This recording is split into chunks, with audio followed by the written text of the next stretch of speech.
Hi, I'm Kent. And I'm in my pajamas today. Yeah, and this is Film and Family. If you're a filmmaker and you're ready to take your relationship with yourself and your film career to the next level, you're in the right place. Hit subscribe to never miss an episode. Let's jump right in.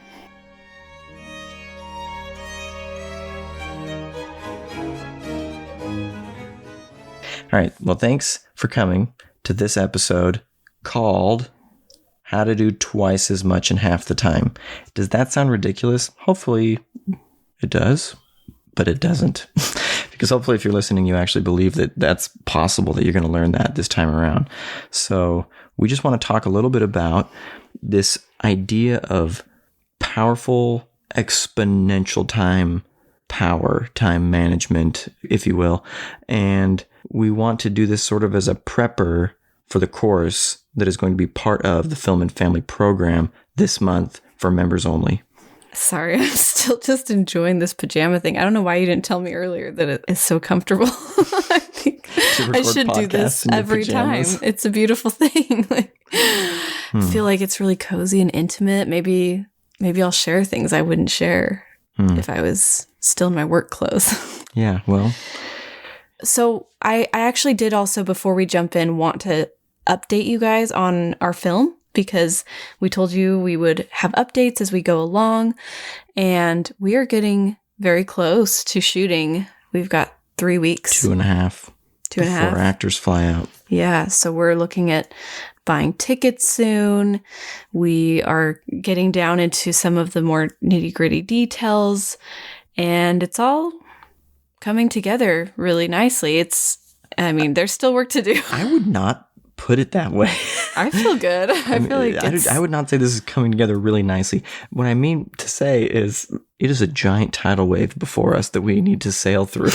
And it's a lot of work. I guess that can be your thought about it. To me, I'm just like, wow, this is actually happening. Like, it's exciting. We wanted to shoot a thing with the train, and we might actually get to shoot the thing with the train, and we wanted to shoot with an airplane. And oh yeah, the airplane's good to go. We've got the airplane. That's all ready. That's a big deal. We wanted to fly out actors, and they're all set. We have our main actors picked out and ready to go.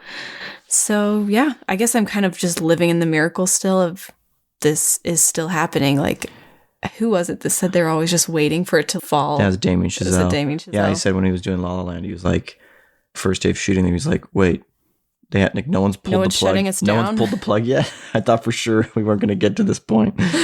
Anyway, I wonder with that thought that he did get to that point. So yeah, that's lots of craziness. And so on that note, with the feature film on top of everything else we have to do, Anna and I are still recording this podcast, which is a small drop in the bucket. But the podcast is also not just representing Invisible Mansion Pictures, but the Film and Family program. And Anna's still running that program and coaching. And I'm still running a commercial video business. And we have a lot of clients right now and a lot of demand. And it's more than I could handle all by myself, even without the feature film. And so we are kind of in the fire here. And I don't say that to say that we're stressed out. And today in particular, I feel like we're really starting to get on top of it all. And so we want to share some of those powerful time thoughts, time paradigms, and time resources of knowledge that will start to unlock that for you. And we're going to do a little bit of that here, and you're going to learn a lot in the podcast. But if you want this to really become efficacious in your life, we really recommend jumping in, becoming a part of the Film and Family program, and getting January's course, which is going to be released in the next week, about this exact topic in greater detail with a little bit more actionable, sort of detailed layout. Yeah, so I don't know that we've talked that much about the Film and Family membership. I kind of mention it at the end sometimes, but every time it's a lifetime membership. So you pay once and then you're in it and you have that support for life. And it's like no one left behind, right? If you're in this and you want to make a feature film or you want the results that we have, we're going to help you get them and we're going to stick with you until you do. And we're seeing people have a lot of success, including ourselves. It's very exciting.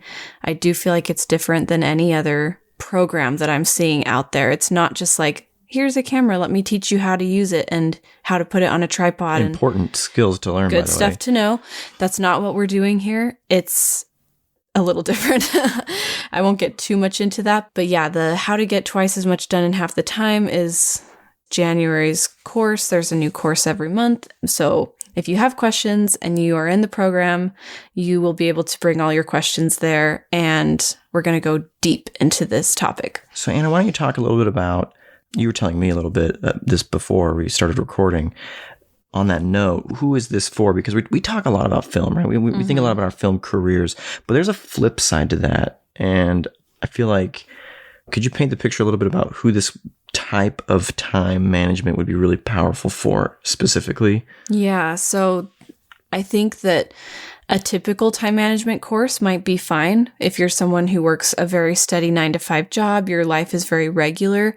But we quickly learned, because I love to study time management, I read a lot of books about it, and I've pretty much figured out a good system for myself when I was a single person. And my life was pretty normal. And then I got married, and then we had kids, and we were in school, and we were trying to make movies, and suddenly it was very hard to plan because the only consistency was inconsistency. And so if you have kids and you're constantly interrupted, or you have to be on call, or you're doing different shoots and your schedule never looks the same. Or if you have kids. If you're working crazy hours, 12-hour work days, or even if you're just someone who doesn't believe you have time to pursue this because you've got a family to provide for, you have a day job you can't quit right now, or you're a stay-at-home mom. There's a lot of people who feel like time is what's holding them back. And this course is designed for you if you're in that boat. And we'll probably do courses on money management and thoughts around money. But often people think money is what's holding them back. But That's I think another one, yeah. Just as much, we have scarcity around time. And something that Brooke Castillo talks about that I think is really powerful is this hierarchy of investments. And it actually shows us just how important time is when you look at this hierarchy, and how important this course is within that hierarchy. The bottom of the three in this hierarchy of priorities that we should be investing in is money.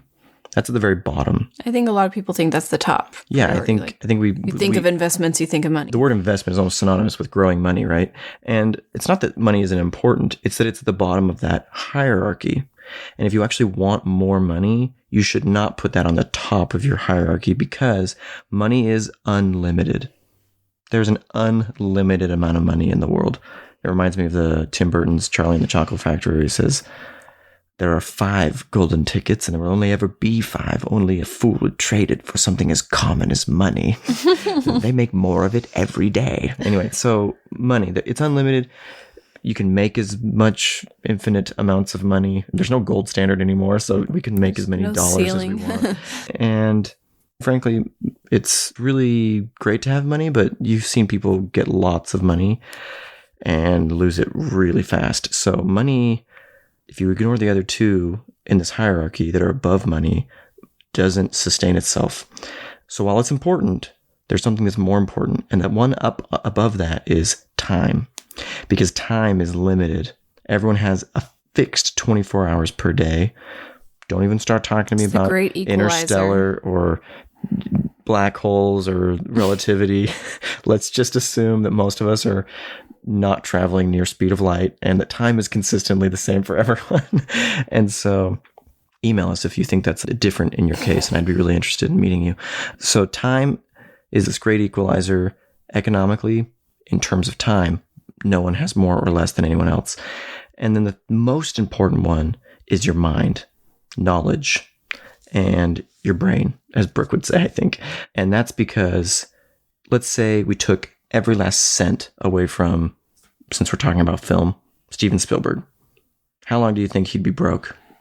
I don't think he'd be broke very long, because he'd start a production company, he'd start producing movies, he'd start directing movies because of the knowledge he has. The guy is a master, and anyone would pay anything for the knowledge that he has. And as long as you have that knowledge, you can leverage that in powerful, creative ways.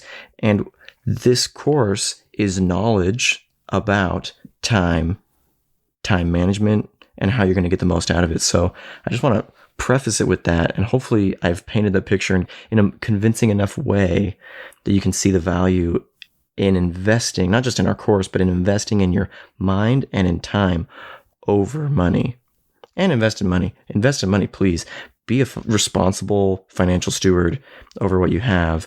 But how do you do that if you're not investing in your mind? And how do you do that if you don't have time to manage your money? Sometimes we don't manage our money or clean our rooms or do our dishes because we feel like we don't have time. So let's talk about that. And that's why it is an investment. And that's one of the basic first things about time management that people have to understand. I think sometimes we believe that the way to get the most done is to just create a to-do list and burn through as many items as you can on that list. With tons of motivation. See our episode on motivation. And you don't want to waste any time planning. But the investment that you make in planning is really going to save you way more time in the back end, which a lot of you probably know. But again, that's why we bring it up. Insert trite inspirational quote by Abraham Lincoln. I wouldn't say it's trite. There's a lot of wisdom to this quote. If I had 6 hours to cut down a tree, I would spend the first 2 sharpening the blade. Anyone who actually sharpens blades realizes that it does take 2 hours to get a really sharp blade. I heard someone on Facebook tell a little story about a guy who was a lumberjack, and he was angry that he worked just as hard as this other dude. And he went to his boss and said, why is he making twice as much money as me? And he says, because he chops down more than twice as many trees as you do. And he said, how is that possible? I work just as hard as him. And so he said, I'm going to chop down as many trees as that guy does. And he just works his butt off. And he goes from chopping down like a quarter of as many as this guy chops down to like half as many. And he's giving it his all. He just never takes a break and he just chops. And then he asks the guy, how is it possible that you're still chopping down more trees than me every single day? And he says, I sharpen my blade between every tree. I take a break and sharpen my blade every single tree. Anyway, shout out to Jacob Shamblin, good friend of mine. His older brother and I were close in high school and still are. So kind of a neat little story, similar to the Abraham Lincoln thing, but yeah, planning. And planning is also somewhat of a platitude. Sometimes we just use that word like plan, set goals. But man, that is a craft. It's a craft that I've been learning for probably from high school through my entire young adulthood. Really trying to hone these skills of planning and time management has been a challenge. And we're really starting to dial it in and seeing massive results as we're starting to really kind of just dial it in, get that technique a part of our lives. Yeah, thanks for sharing that. I don't know what I'd do without you because you're so good at like just coming up with these quotes and remembering them. I feel like Liam Hemsworth's character and Isn't It Romantic? I just have all these ideas, all these for real. All these quotes in the back of my head. That's my Liam Hemsworth impersonation. Oh man, it's probably not a very good one. Well, and we've been talking recently also about this idea that time is a luxury that's becoming more and more common, and that idea that like you have to work really hard and long hours to have a really high-paying job or a really luxurious lifestyle is just not the case anymore. And in fact, it's becoming more of a middle-class kind of attitude to work hard and work long hours. And we see the wealthy, higher class hiring stuff out and working fewer hours and using their time very, very well so that the few hours that they are working are extremely useful and extremely valuable. And then they get to spend a lot of time enjoying their life, nurturing their most important relationships. And then we're in this industry that's film where you get these super highly paid celebrities, and yet they're still working 12-hour days. I think that's going to shift, and we really want that to shift because we're young and small enough to make that kind of disruption. Well, I just think, this course is also for you if you feel like you're so busy working your film job that you don't actually have time to watch films, or you don't have time to be living the kind of lifestyle that you want where you're healthy, you're sleeping, exercising, eating healthy, nurturing your relationships. So imagine a life where you have time to exercise and sleep, whatever your body needs, and take care of your children and spouse, and make the money that you need to in your work, and be making feature films. Hopefully those last two are the same thing, right? So we're trying to shift you to where your life can become that. And you can be dating or spending time with your family or making the money you need. All those things can coexist in a life if you can learn to manage these time things. So let's start jumping into some principles here, because we're getting into the episode here and I want to make sure we cover a few of these things. We're not going to be able to cover everything we cover in the course, but let's just whet your palate a little bit and leave you with some things that you can apply even just at the end of this podcast, and watch them kind of start to affect your mind. And they're exciting. So this might look different for everyone a little bit. You can season to taste for yourself, but I think it'd be good if we start just by explaining some context of our story and how we came up with and found the method that we use now. It's kind of a combination of places, but this still is the number one question we get asked, even by our friends. We had some friends over just the other day, and they were asking the same question again. Wait, so how do you make movies and commercials and do this film and family program and homeschool your kids and do life coach your private clients, Airbnb, and like all these random things that we do, and homeschool your kids, and we still have time to have friends over and relax, and we serve we went to the zoo, we serve in our church and everything. And it's not like it's super easy.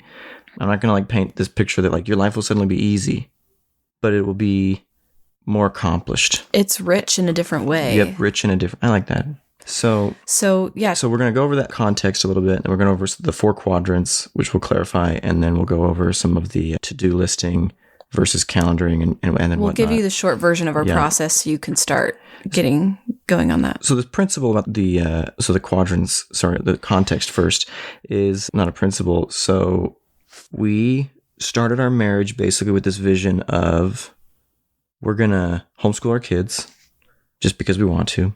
We don't have a strong dogma on that. So if you're public schooling your kids, power to you. Thank goodness for public schools. We were both public and public schools. education. Yeah, we were technically, yeah. So we were going to homeschool our kids. We both wanted to make movies, and we both wanted to be self-employed.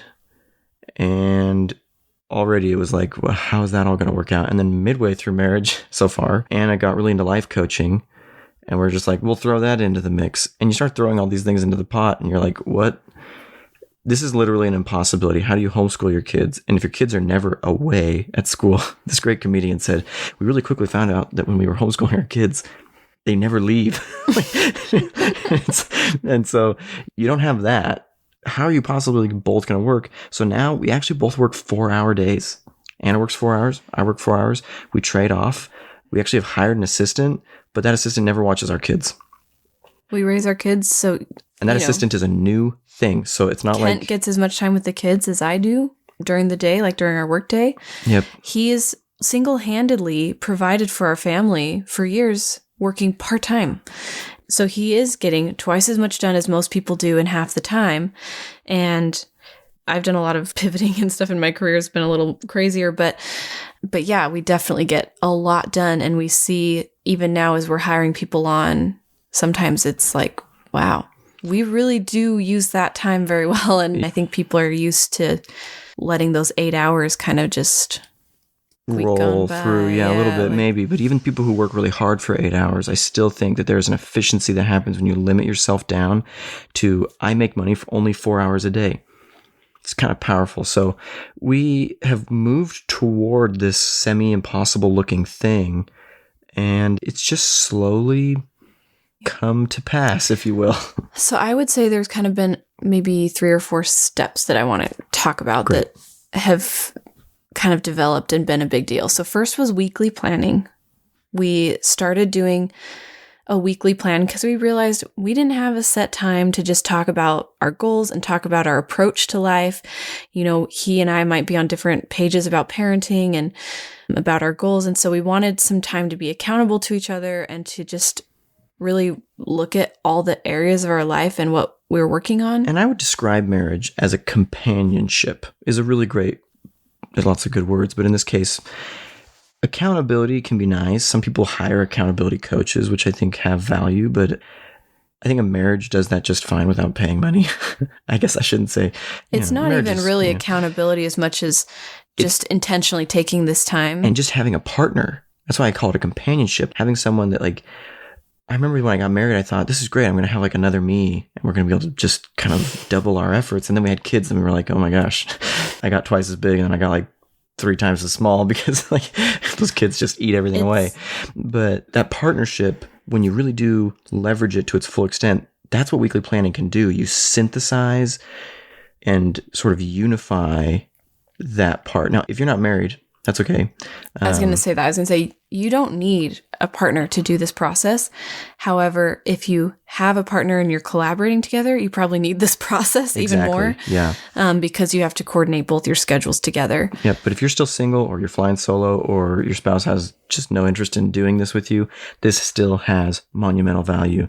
But it especially has value when there's someone that you kind of need to unify your efforts with. So initially the weekly planning was just, we outlined the areas of our life we wanted to talk about, and we would talk about them each week. And we'd say, how are we doing in our relationship with God? How are we doing in our relationship with each other? How about our kids? How about our home? And I don't know if we started out prioritizing we talked those. about work and finance. We tried to prioritize them, but those priorities have clarified and shifted over time. So. Now that list is in a priority order. So that's another beautiful thing about this, is that if you plan according to a priority order, and that doesn't mean that, that at the beginning of the week, you do all of your top priority things first.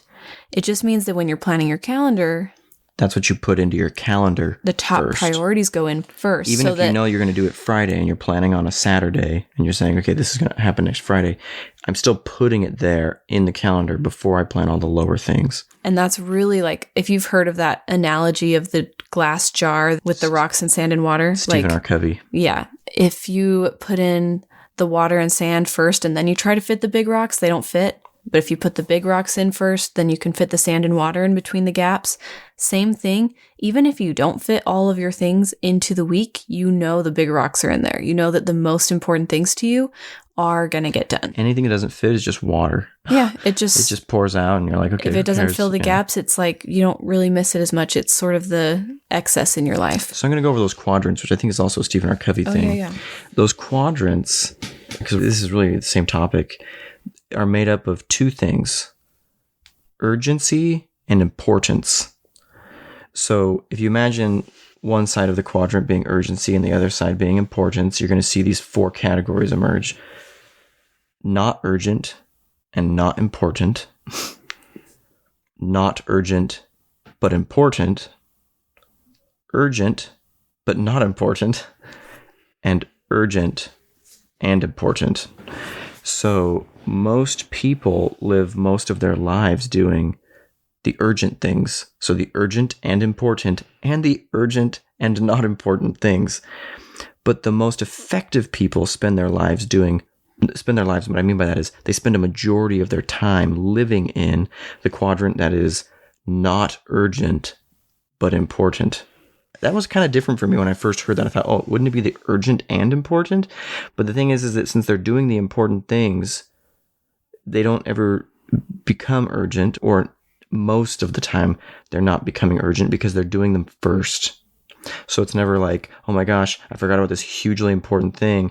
Some of us spend our whole lives doing that. We're just always like, oh, I forgot about this deadline. I forgot about this really important thing. And we're always doing that. But the most effective people spend 50, 60, 70% of their time doing the not urgent but important things. And so this is sort of an actionable strategy as to how to get into that quadrant where you're kind of feeling like you've got a leg up on your priorities that are rushing toward you, if you know what I mean. Eventually nothing is urgent. Yeah. I mean, if there's an emergency. In utopia, there will always be urgent things that happen in life, period. But we're shifting the balance so that a majority of our time is spent not addressing urgent emergencies or urgent things. And we all know that I don't want to paint that unrealistic picture. Nothing urgent will ever happen to you again. I can't guarantee that's for sure. But I do feel like when you have that plan, you're able to be flexible for the times when things are urgent because you have a plan, so you can just move stuff around. Yep. A lot of people believe if they plan, then they can't be spontaneous or free. And the opposite's true. You can just move stuff around. You can replan how you want, and you don't have to worry the whole time that you're missing something, that you're building up this backlog of work that you'll never be able to catch up. Oh, yeah. That you've got all these urgent deadlines. You're losing quality because you're rushing to get things done. It's like if you're going on a road trip somewhere and you just put something in the GPS and it's programmed and it's like, okay, the GPS is going to tell me when I need to turn. I can just enjoy the ride and follow the instructions as they come. And I can detour if I want to because... And if I want to, add a detour to stop and use the bathroom or get some food, I can do that. I can hop back on. As opposed to, I think a lot of people do live their life this way where they're like, oh my gosh, I think there's an exit coming, but everyone's moving so fast and I haven't checked and I'm driving and I can't see and like, oh my gosh, did I miss it? I might have missed it. Oh shoot, now I'm going to have to go back. I have to swing across 7 lanes. This is dangerous. And that's just not as enjoyable of a way to live. And obviously, I'm not really talking about driving. I'm talking about how you live your life. I think a lot of us are like just trying to store things in our brain, and your brain is not a storage drive.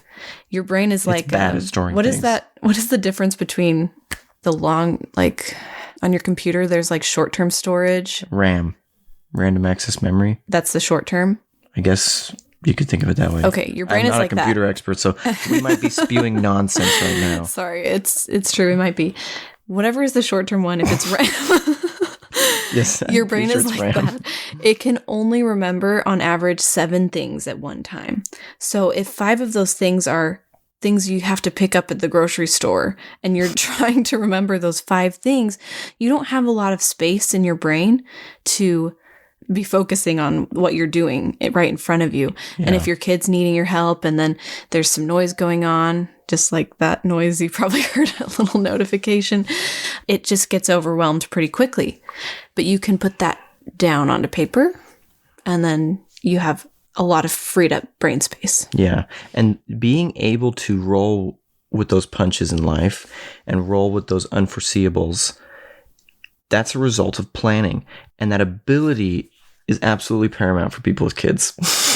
And it's absolutely paramount for filmmakers because film is this, I've heard my friend say, he's like, I was in real estate and that's got a lot of moving parts. He says, but I got into film and that's like 500 moving parts. He's like, it's a lot of moving parts. And so every time something goes wrong, it just feels like it's a constant state of emergency.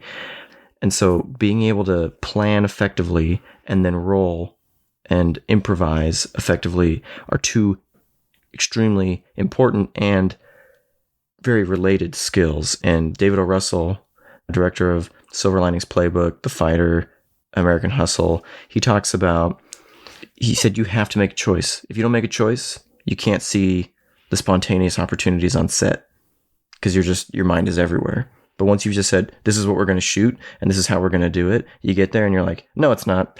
There's this great thing over here and there's this great opportunity over there. He's like, but you can't see that. You just can't see it if you haven't really chosen very strongly, this is how we're going to make it, So let's go into a little bit about... Yeah, I don't want to talk too long, but I do have one more thing, and then let's just describe how you do this. So I just also think this is really relevant because we're changing the way that we're making films. Like our goal with this film that we're creating is not just to release a new film, but to release a new way of making films. Yeah. So we're very intentionally planning our time to allow for balance even during production. So even during production, we're going to be working 6 to 8 hour days, and we're going to be very efficient with the time that we have, but we're also going to have time to like watch movies, spend time with our family. What were you going to say? Anyway, I feel like Babe Ruth right now. This is a really important comment. Say it. Yeah, when he sticks his bat down and his bat down and he points, up into the upper left bleachers, calls his shot. We're like, we're going to make a movie in 6 hours a day. Anyway, and everyone goes, nonsense. And then he does it. That's all I wanted to say. We will let you know how that goes because it's still experimental and we're figuring it out. But so far, it's feeling pretty good. And yeah, I'm excited. So let's get into how to do this. We're going to do the basic steps. And then if you're in the lifetime membership, you'll get all the details. So Anna started by just now saying, she didn't start by saying it, but she just said, your brain is not a storage mechanism. It's not good at it. Yeah. It takes a long time to commit something to long storage in your brain. And one single thing takes a ton of practice to commit to long-term storage. So if you have a ton of stuff to commit, you don't want your weekly to-do list to be in long-term storage, because next week you won't need to remember all that stuff. Well, what if you bog down your computer with all this stuff? It slows everything down, Yeah, right? exactly. And so what is an excellent storage mechanism is paper. Yes. Notepads, digital, that all works too. Great. So what you want to do is take everything that's in your brain and just dump it onto paper. So every single thing that you can possibly think of that I need to do this coming week, and think in all the categories of your life. Think about, like, what do I need to do to strengthen my, whatever your personal sense of spirituality is, your relationships with your family members, the most important relationships to you, wherever you're at in your life. You know, whether you have a spouse of 50 years or you're trying to date, and then also include your film career and your goals and whatever jobs and clients. And it's one huge brain dump, and you just keep asking yourself, what else? What else? It doesn't have to be just this week. Everything you want to get done. Take care of my apartment, or even if it's like, I really want to go on a vacation in 5 years. Write it down. Like, everything. And just until you can't think of a single other thing. I actually like to keep an ongoing list during the week as well. So if I think of something during the list, I'll throw it on my phone on my to-do list. I don't look at it again until my dump, and then I just add it to the dump so that it's not taking up space during my week. Mm-hmm. So this is the to-do list dump. So you dump the to-do list on your paper or what have you, and then it is very important that you could do these in either order. I would think it'd make most sense to first cross out anything you do not want to do. If you look at it and you just go, can I delegate this, or can I delete this? Could I just get away with not doing this? Is it really that important? You're trying to cross out those unimportant things from that quadrant. So you're limiting that side of the quadrant, right? And then you're shifting it so that now you only have two: urgent and important, and unurgent and important. So what you're going to do is you're going to prioritize those. But not according to urgency or importance. That's not something I even think about when I do my download, to be honest. So what is it? So it's according to your priorities. So now you categorize according to these priorities, and these priorities should cover everything in your life so that everything on your list fits into one of the categories. For example, our top priority is our relationship with God. Our second is our relationship with each other and our marriage. And our third is our relationship with our children. You notice we haven't gotten to film or work and finance or money or anything yet. And even before that, it's health, it's our home, it's our health, I think, comes before work and finance. Work and finance. I think work and finance might even come before, like, home management stuff. But your list might be a little different than mine. But we do this together every week. So yeah, so you go through those first, you fill up those categories, and you prioritize it according to category. But within categories, you prioritize each thing as well. Correct? You can, yeah. If there's things that are higher on the list, put them higher on the list. I would just write numbers next to each item. Yeah, so that's kind of what we do next. You can color code, you can do numbers, however is easiest. If you're on a computer or phone where you can just move things around. Be nice. That can be nice. So you could slice little thin strips of paper and move those around as well. First is the messy dump, then you put it into piles, clean it and organize it. And then you're going to write down how long you want to give yourself for each thing. And you decide this ahead of time, because otherwise it will take up the amount of space that you give it. So that's a principle of time management. Things take as long as you plan for them to take. I think there's obviously some exception to that rule, but I have definitely seen emails take 45 minutes to write. Prove me wrong. I think probably at least half of you listening to this podcast can say, yeah, I've taken 45 minutes to write an email that I thought was really important, and I just overly agonized over it. And I could have definitely written it in 10. Well, there's no judgment. If you want 45 minutes to write an email, that's fine. Right. But if you don't, just decide, this is how much time I'm giving myself, and I'll be done. When you're in school or in a job where you have a deadline, even if you are getting up to that deadline, you're going to find a way to get it done, whatever quality it is. You just throw in whatever you have. You just do the best you can with what you have. And the more you actually follow this and are strict with yourself on it, and you stay within your time limit, you are teaching your brain to get things done during that amount of time. And you're also going to be able to get better at planning it. You'll know how long things start to take. Disclaimer. This is totally natural if at first you're like, this doesn't work. I gave myself this much time and I went way over and I'm going to give up on this ridiculous thing that Kent and Anna told me in this silly podcast. I definitely experienced that. And sometimes I still do, but you'll notice that the more you practice, the better you'll get at it. And you'll see yourself hit that mark more and more over time. And over time, I mean, you might have to discipline yourself for a year or two before you start to see yourself consistently hitting this stuff. You know, I'm going to plan this much time to do it, and you do it in that much time, or you do it in less time. And as you start to see that happen, a year or two might sound like a long time, but that will change every year you have of life afterwards. And so you'll look back on your life and you'll thank us for, you know, thank yourself. For that. Yeah, that's really what you'll do is you'll say, I used this time that I was given to the best of my abilities. Insert another quote that just popped into my head I have thought about it since I was a young teenager. A man can be young in years, but old in hours if he has lost no time. I've thought about that my whole life. I didn't know how to do it, but now we're teaching you how. So a man can be young in years, but old in hours if he has lost no time. Another really good thing to do when you're starting out is just to keep a log for a few days before you do this. You will learn so much about... That was revolutionary for us. You'll learn about where you're losing time, how long things are taking you, what percentages of your time are going to what areas of your life. It's just really enlightening to like record everything you do for a few days and how long it took you, and you'll start to see where you're at. That was explosive. We were doing some personal finance education courses through our church, actually, and that was part of the requirements was to log every single dollar that comes in and out. And we started to see, where everything is going. And we had to do that in order to budget because our income is like our time. It's unpredictable. We don't have like set schedule. And we didn't have a set income because we were self-employed and it was all over the place. And so we were like, how can we possibly make a budget? How do we possibly make a budget if we don't know how much money we're going to make each month? Sound familiar? How do we possibly plan our day? We tried to make budgets, and then it was like we could not stay within them. We weren't predicting a lot of things. We were just guessing, you know? And so, I mean, does that sound familiar? And when you look at time, we say, we don't have a 9-to-5 schedule. We don't have a normal looking life. It's just always in flux. How do we possibly have a schedule, which is like a time budget, if we don't know what everything's going to look like beforehand? And so once we logged all of our expenses and income or revenues, it suddenly became clearer and clearer. Like, okay, we know how to budget. We know how we can get tight. And it just gave us a much better starting point. And it clarified over months and months of practice, but it was a much better starting point. Before we were just shooting in the dark.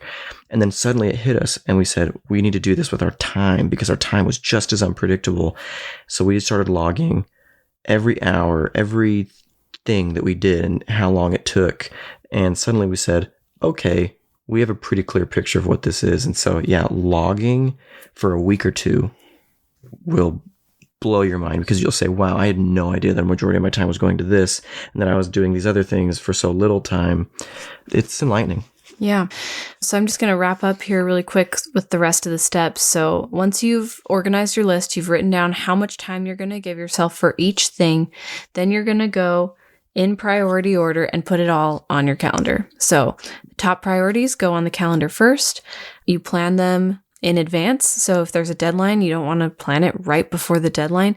Although it can be helpful to procrastinate a little bit, push it out a little bit, because sometimes when you know something's coming, you can kind of be thinking on it until it comes. You don't have to do everything right up front when you are able to like schedule weeks in advance. You can sometimes give yourself some time to let it stew in the background. That can be useful. But anyway, it all goes on the calendar. And then this is the beautiful thing. And Brooke Castillo teaches this. This is her throw away the to-do list is what she calls it. And that's exactly what you do is you take that list and you crumple it up and you throw it away and it's gone. It's all on the calendar. It's all planned for the week. And you don't have to think about it anymore or look at this long list of things anymore. And eventually, as you get good at following your calendar, you know that you're done. Putting it on the calendar is as good as done. And you start to build this relationship of trust with yourself and with other people, where you know you can say you're going to do something and you know it's going to happen, and you can count on you to make those things happen. And you might notice that when you actually plan a balanced life into a week, a lot less of it is spent trying to make money than you might think. Most of us spend 8, 10, 12, 14, if you're going overtime on a film set, hours just making money and trying to get our careers forward. But a career is one small part of a life. And so that might surprise you. You might say, wow, this looks very different. Now, it might not look that way immediately. It does take some time sometimes to catch up if you've got a big backlog of history not doing this. But once you get to a pretty steady place, what's also beautiful is you start to plan in spare time for you, like free time or things you want to do. We've been really enjoying taking piano lessons and practicing piano in the evenings. Anna's a lot more disciplined. I'm really enjoying that. I'm getting time. I did practice today. On the weekend to do home projects. We're having friends over. We're recording this podcast. Having time to take a nap and relax.